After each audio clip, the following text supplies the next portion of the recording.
Sim, e ela também viu, ela também achou que ele forçou. Ela viu que eu não queria ficar, porque ele ficava me encoxando e segurando a minha cabeça, tentando beijar a minha boca. Deixa ele me cantar, deixa eu me chamar de gostosa. Para mim era até uma vantagem, uma pessoa maldosa me cantar. Olá pessoal, sejam bem-vindos a mais um Pandora News, o seu plantão diário de notícias, e hoje eu trouxe para vocês uma novidade no caso Márcio Smelling, que está tramitando na justiça aí desde 2020 e até então está em segredo de justiça. Para quem não sabe nada sobre esse caso, você pode ver o vídeo completo que eu fiz há mais ou menos um ano, que eu trago a linha completa do tempo aí para vocês, de como tudo começou. Toda essa denúncia contra o Márcio Smelling começou.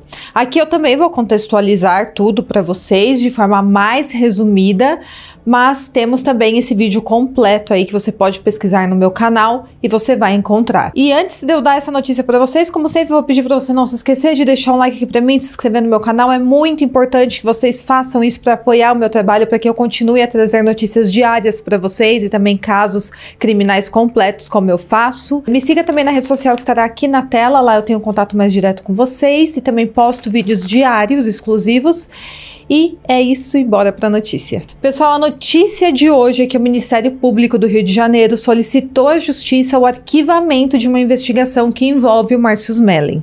Mas antes eu preciso falar para vocês como tudo isso começou, para vocês entenderem. Para quem acompanha somente através da mídia esse caso, sabe que essa bomba aí caiu para o público na mídia através de uma matéria da revista Piauí, publicada em dezembro de 2020. Mas na verdade, nos bastidores da Rede Globo, nos corredores do Projac, já tinha muita coisa acontecendo e eu vou contar aqui para vocês. O Márcio Smelling virou diretor do Núcleo de Humor da Globo em outubro de 2018. E esse era um cargo onde ele era o responsável por comandar artisticamente os produtos de humor da TV Globo. A Dani Calabresa era uma das pessoas que fazia parte desse núcleo de humor e ela respondia para o Márcio Smelling, que era o seu superior imediato. Em 2019, a Calabresa queria lançar um programa inspirado no Furo MTV, que ela apresentava na época com o Bento Ribeiro.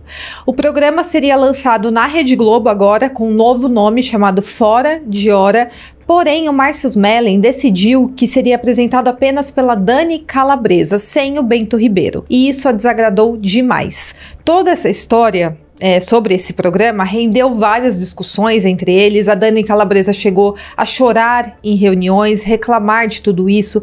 Ela começou a ter crises de pânico, segundo o que ela conta, ao entrar na Rede Globo. E com tudo isso acontecendo, em outubro de 2019 foi aprovado o projeto Fora de Hora, porém agora ele seria apresentado por outros dois humoristas da Globo, sem a Dani Calabresa. No mesmo mês, a Dani Calabresa foi ao Departamento de Desenvolvimento e Acompanhamento Artístico da Globo, chamado DAA, e acusou o Márcio Smelling de assédio moral. Então essa foi a primeira acusação que a Dani Calabresa fez contra Márcio Smelling, que ele a estava assediando moralmente. Ela também estava cogitando sair da Globo por causa de toda essa briga, por causa deste programa, mas ela recebeu um convite para gravar um programa chamado A Gente Riu Assim, que seria uma retrospectiva de humor do ano de 2019, e ela seria a apresentadora desse especial. Acontece que alguns dias depois, em novembro de 2019, a produtora de elenco desse programa ligou para ela avisando que ela estava dispensada.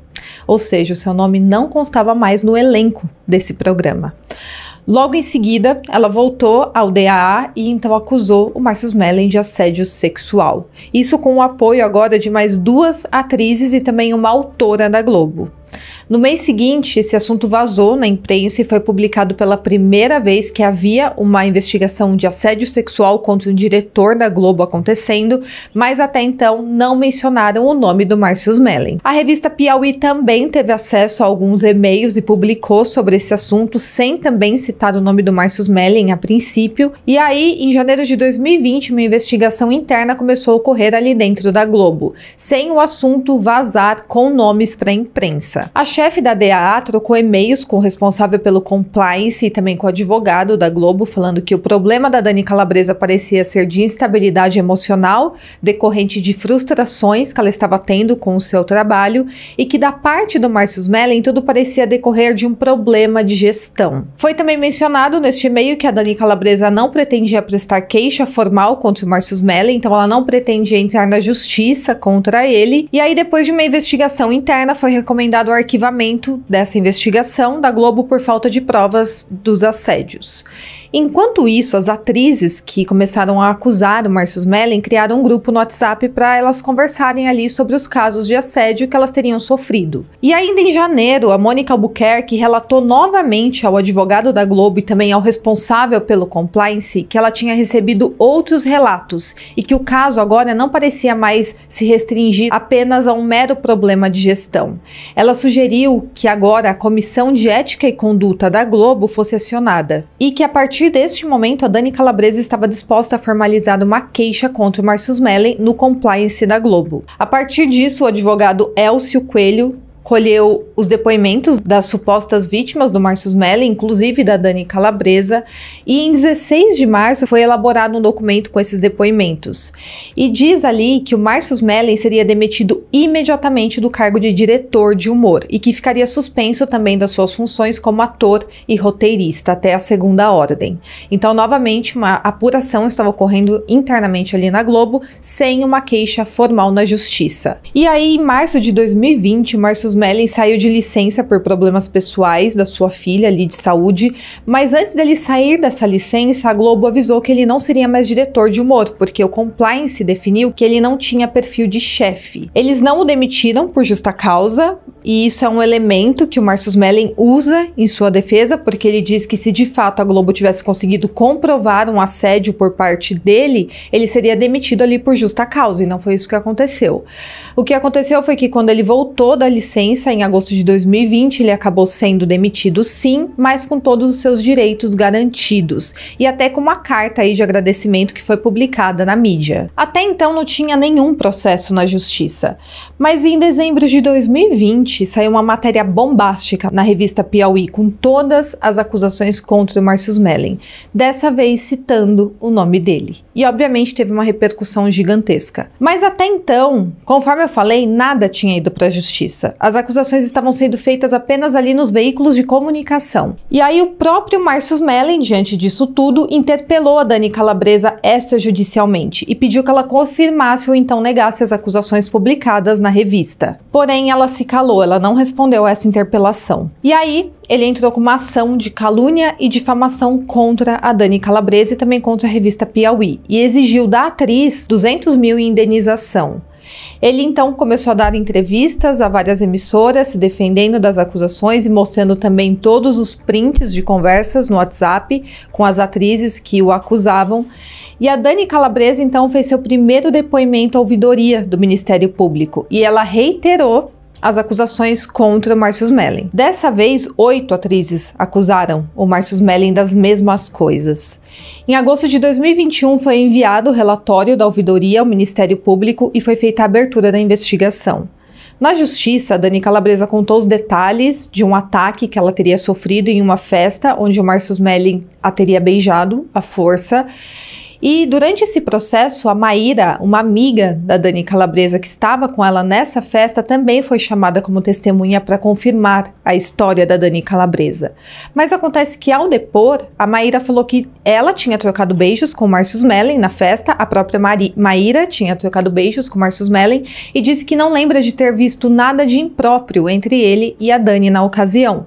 Ela também contou que ficou com a amiga desde o começo até o final da festa, e a história da Dani Calabresa e da sua melhor amiga divergem muito, porque ao contrário do relato da Dani Calabresa, que alega ter tido uma crise nervosa nessa festa após o suposto ataque do Márcio Smelling, a Maíra afirma que, na verdade, a Dani Calabresa continuou animada desde o momento em que chegou na festa até o final, e que inclusive chegou a beijar um câmera da Globo. E nessa mesma época, o Márcio Smelling começou também a se defender publicamente. Ele divulgou vários prints de conversas sobre essa noite onde teria ocorrido aí esse suposto ataque. Agora, falando sobre a Verônica Debon, que foi uma das acusadoras contra o Márcio Smelling, ela teve um relacionamento com ele de mais de um ano e ela foi chamada para depor. Ela classificou o relacionamento deles como abusivo e, ao se referir a uma noite entre os dois, ela disse ter se sentido enojada. Porém, as provas apresentadas vão na direção oposta ao seu depoimento. Foram expostos prints de conversas entre os dois com declarações de amor. E tem também um áudio dela gravado em setembro de 2019 dizendo que tomou um pé na bunda dele, mas que estava apaixonada. Ela falando isso para ele. Além disso, quando as denúncias de assédio contra ele começaram a vir a público lá atrás, antes de tudo vir na justiça, a Verônica mandou uma mensagem ao Márcio Smelling dando apoio a ele, prestando ali solidariedade e dizendo inclusive que ele era inocente. O Márcio Smelling também publicou várias conversas bem íntimas que ele tinha ali com a Dani Calabresa, e uma, por exemplo, é uma mensagem que a Dani Calabresa fala que mostrou um nude para ele sem ele pedir, e também tem outra conversa de um mês depois daquela festa que aconteceu no Rio de Janeiro, onde ela teria sofrido aquele assédio. Ela mandou uma mensagem para ele com duplo sentido falando dessa ocasião, elogiando os dons dele, e ela ilustra isso com emojis de berinjela e microfone. Quando questionada na justiça sobre todas essas contradições, a Dani Calabresa tentou justificar essas mensagens, dizendo que era uma vantagem para ela, o chefe dela dar em cima dela e a chamar de gostosa, porque ela falou que preferia continuar brincando com o chefe tarado do que comprar uma briga com ele. Foi publicado também conversas entre ele e a Georgiana Góes, que alegou que o Márcio Smelling tentou a beijar à força numa festa no final de 2014. Acontece que em fevereiro de 2019, a Georgiana confidenciou numa mensagem para o próprio Márcio Smelling que tinha sonhado com ele num abraço longo e quente.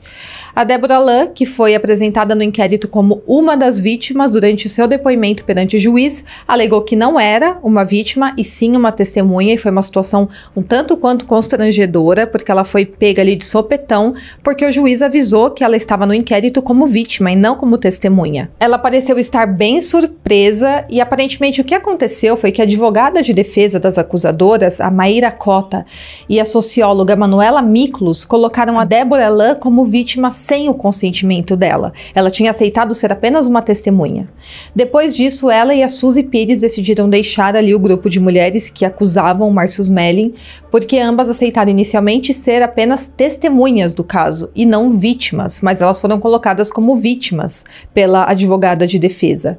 Ambas afirmaram que jamais sofreram assédio por parte do Márcio Smelling e depois disso elas deixaram o grupo de acusadoras. E aí todo esse processo continuou tramitando aí em segredo de justiça até que em agosto de 2023 o Márcio Smelling se tornou réu por assédio sexual contra 3 vítimas, sendo elas Carol Portes, Georgiana Góes e outra funcionária que preferiu ter a identidade preservada.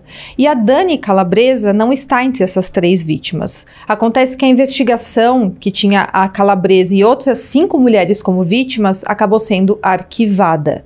Isso em razão da prescrição punitiva dos fatos, ou seja, qualquer ação criminosa que o Márcio Smelling teve já tinha prescrito naquele momento. E agora, a última notícia desse caso é que o Ministério Público do Rio de Janeiro deu uma vitória ao Márcio Smelling nos últimos dias.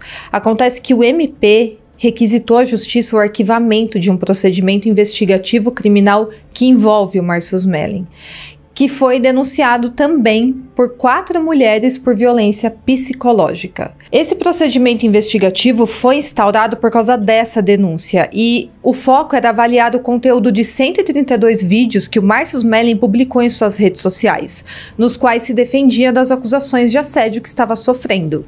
O Ministério Público tinha a intenção de verificar se essas postagens do Márcio Smelling continham comentários públicos constrangedores e desqualificadores das vítimas e também das testemunhas que gerassem ali manifestações de ódio contra as denunciantes nas mídias sociais. A promotora, Fabiola Loves, concluiu que o Márcio Smelling fez essas postagens apenas para se defender e não para atacar.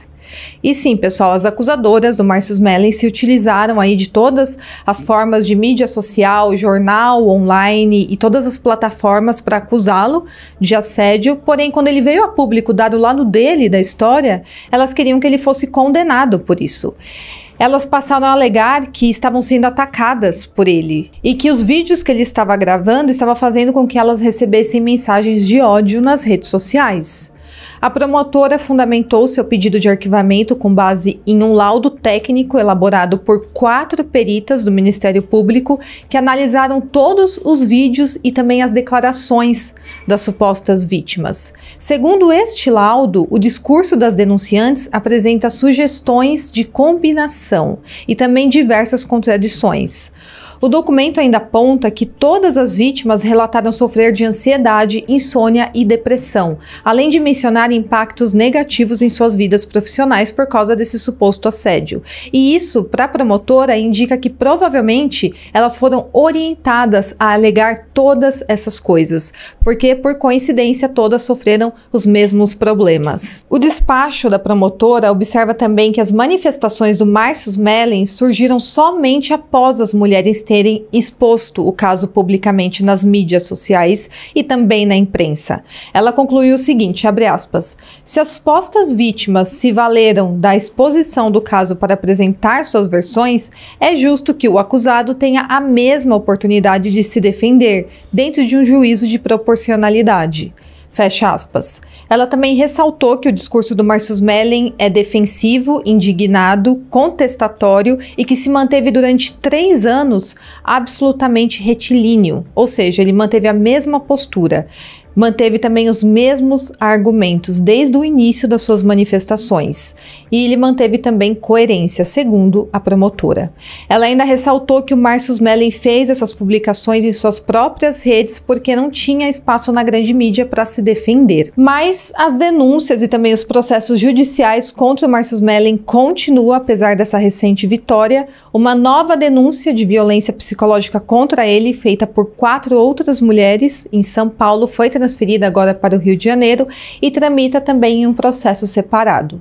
Os advogados de defesa do Márcio Smelling se manifestaram dizendo que as evidências apresentadas pelo Ministério Público do Rio de Janeiro e também o laudo pericial corroboram com a defesa, que considera todas essas acusações falsas. Bom, pessoal, então essa é a última notícia que eu tenho desse caso, que está tramitando aí em segredo de justiça e por isso não tem muitas novidades, mas com certeza essa última notícia, essa última decisão da justiça foi uma vitória para o Márcio Smelling, que teve esse processo e investigação o acusando de violência psicológica arquivado. Esse processo de violência psicológica foi aberto para verificar se as postagens que o Márcio Smelling estava fazendo em defesa de si próprio estava atacando as acusadoras de alguma forma. E foi entendido que não, que ele estava apenas se defendendo dos ataques delas, que foi feito aí na grande mídia, em grande massa. Bom, pessoal, então esse é o caso de hoje. Deixa aqui nos comentários o que você achou. Eu espero muito que vocês tenham gostado e até o próximo caso.